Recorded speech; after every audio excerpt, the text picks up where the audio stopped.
கர்த்தருடைய பரிசுத்த ஸ்தோத்திரம். இப்போ நம்ம துன்மார்க்கனை பற்றி பார்ட் 3 பார்ப்போம். 39ஆம் வசனத்தில் சில வசனங்கள் தான்.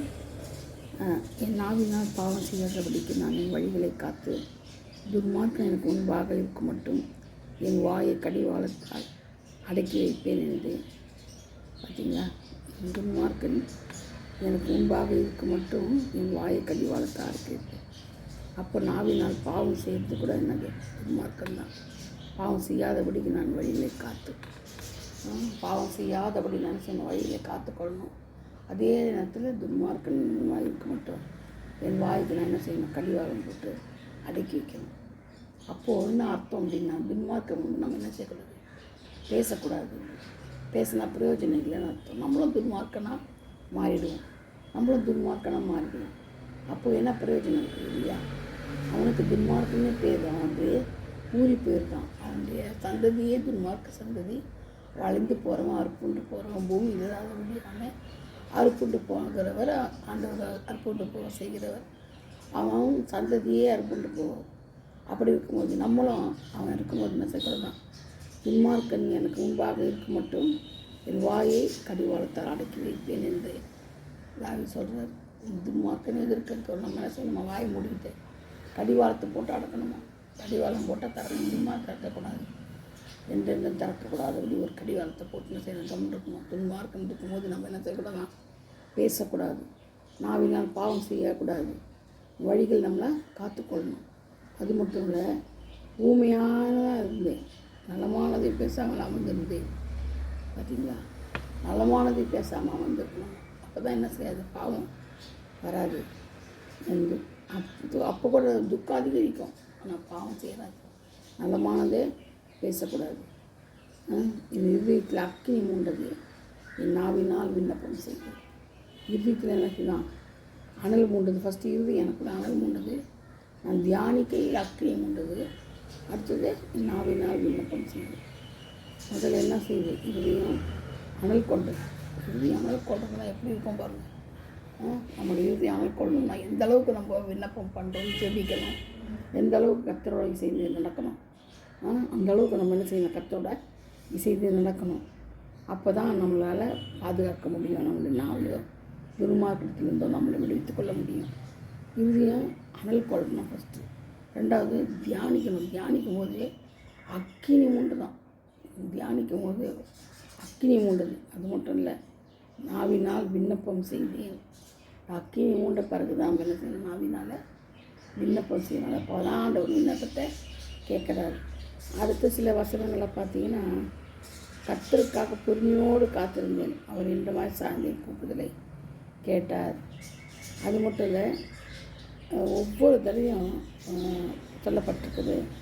வேஷமாகவே மனுஷன் திரிகிறான், விருதாவாகவே சந்தேகப்படுகிறான், ஆஸ்தியை சேர்க்கிறான், யார் அதை வாரிக்கொள்ளுவான் என்று அறியான். நம்ம எவ்வளோ நம்ம ஆஸ்தி சேர்க்குறோம், வீடு வாசல் பணம் பதவி பட்டம் எல்லாத்தையும் சேர்க்குறோம் இல்லையா? ஆனால் கொண்டு போகும்போது ஒன்றுமே கொண்டு போகிறதில்லை. நல்ல பேர் தான் கொண்டு போவோம். அது மட்டும் தான தர்மங்களையோ ஓட்டு வரும் நம்ம பின்னாடி. அது மட்டும் இல்லை, ஆத்துமாக்கள் நம்ம ஆண்டுக்காக சேர்த்தோம்னா ஆத்துமாக்களை கொள்ளை பொக்கிஷமாக பெற்றுக்கொண்டு ஆண்டு போகிறோம். அதுக்காக தான் நம்ம ஆண்டவர் உருவாக்குறது. ஆத்துமாக்களுக்காக தான் நம்ம உருவாக்குறது. நீ எனக்காக என்ன செய்தேன்னு கேட்பார், என்ன கொண்டு வந்தேன்னு கேட்பார். அப்போ நம்ம என்ன பதில் சொல்லுவோம், ஆண்டவர் ஆத்துமாக்களை மொக்கான கொண்டு வந்தேன், இத்தனை ஆத்துமாக்களை ரட்சிக்கப்பட்டு வச்சிங்க, நீங்கள் இத்தனை ஆத்துமாக்களை நான் சேகரித்தேன், நீங்கள் தந்திருக்கீங்க எனக்கு அப்படின்னு சொல்லி நம்ம தைரியமாக சொல்ல முடியும். வெறும் கையோட போனால் நரகத்துக்கு தான் நம்ம போவோம் இல்லையா? அப்போ பாருங்கள், அவர் என்ன சொல்கிறாருன்னா, இவ்வளவா நாட்களாக இவ்வளவா இருக்குது எனக்கு. நான் என்ன சொல்கிறேன், இந்த மனுஷனும் மாயி, எல்லா மனுஷனும் வேஷமாக திரிகிறான், அப்புறம் விருதாவை ஆஸ்தி சேர்க்குறான், யார் அதை வாடி குழப்பாங்க. நான் போகும்போது என்ன பண்ணுவாங்க, ஒரு வெள்ளை சாரியோ இல்லை ஒயிட்டு பேண்ட்டை போட்டு அனுப்ப போகிறாங்க. நகையை நட்டு நகத்தை கட்டிடுவாங்க. ஒன்றுமே இருக்காது.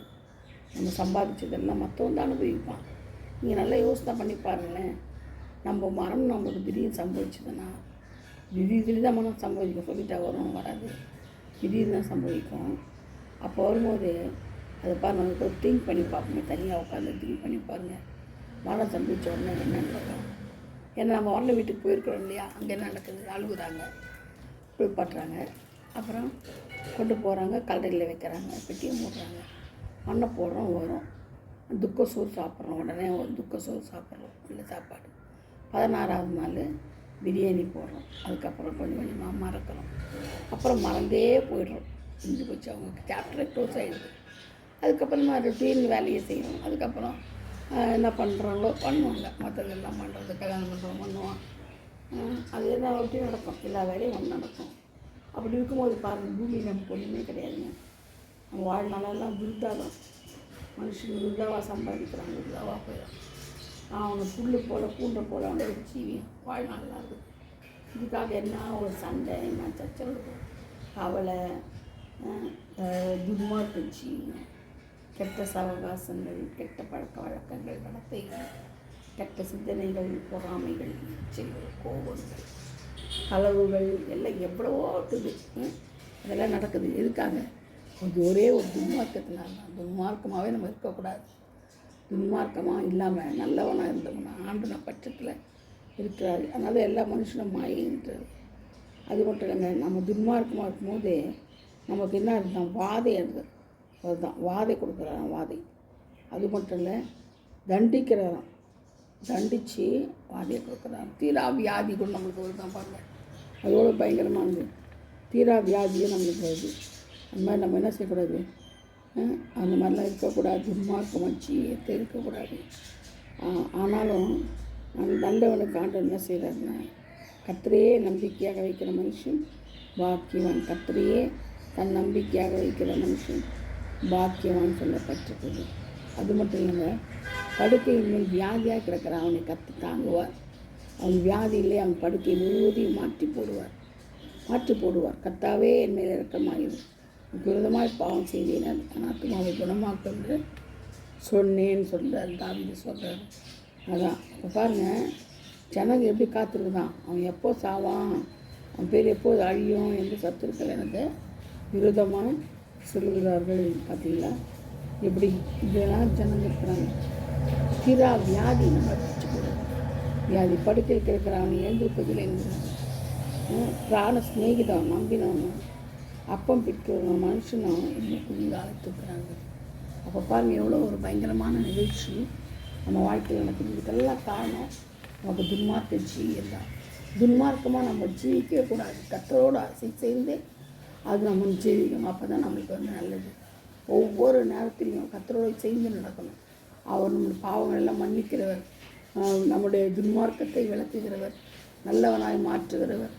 அவர் பெரியவர், நல்லவர், போதுமானவர் நம்மளுக்கு இருக்கிறார். வியாதியிலிருந்து சுகம் தருகிறவர். அவர் மாத்திரமே நம்மளுக்கு போதுங்க. அவர் மாத்திரமே நம்மளுக்கு போதும். அது யாரும் நம்மளுக்கு தேவையில்லை. தாய், தகப்ப, உற்றார், ஒரு சிநேகிதன் எல்லாம் இயேசு மாத்திரம்தான். இயேசு மாத்திரம்தான் நம்மளுக்கு எல்லாமே. இயேசுவே போதும். தாதி கர்த்தர், ராஜாதி ராஜா, தேவாதி தேவன் அவர் ஒருவர் தாங்க. அவர் என்று நமக்கு யாருமே கிடையாதுங்க. அதனால் நம்ம துன்மார்க்கமாக ஜீவிக்கக்கூடாது. துன்மார்க்கத்தை விட்டு திரும்பி துன்மார்க்க நேரத்தில் என்ன செய்வது? பாவம் செய்யாது. நாவினால் பாவம் செய்த என் வழிகளை காத்து துன்மார்க்கன் எனக்கு முன்பாக இருக்க மட்டும் என் வாயை கடிவாளத்தை அடக்கணும். நமக்கு முன்பதாக துன்மார்க்கன் இருந்தான்னா என்ன செய்யணும்ல? வாயை கடிவாளத்தில் அடக்கி வைக்கணும். அப்போ தான் அடக்கி வைக்கணுன்றார். அதுதான் துன்மார்க்கம் இருக்க நம்ம பேசக்கூடாது. அதனால் நம்ம துன்மார்க்கம் நம்ம மாறுவோம் சான்ஸ் இருக்குது. அதனால் துன்மார்க்கனை விட்டு விலகி ஜீவிக்கணும். வாயை திறக்கக்கூடாது. கர்த்தர் தமிழ் வார்த்தைகளை ஆசீர்வதிப்பாராக, பாதுகாப்பாராக. கர்த்தர் நமக்கு ஸ்தோத்திரம் உண்டாவதாக. God bless you all. Praise the Lord. Glory to Jesus.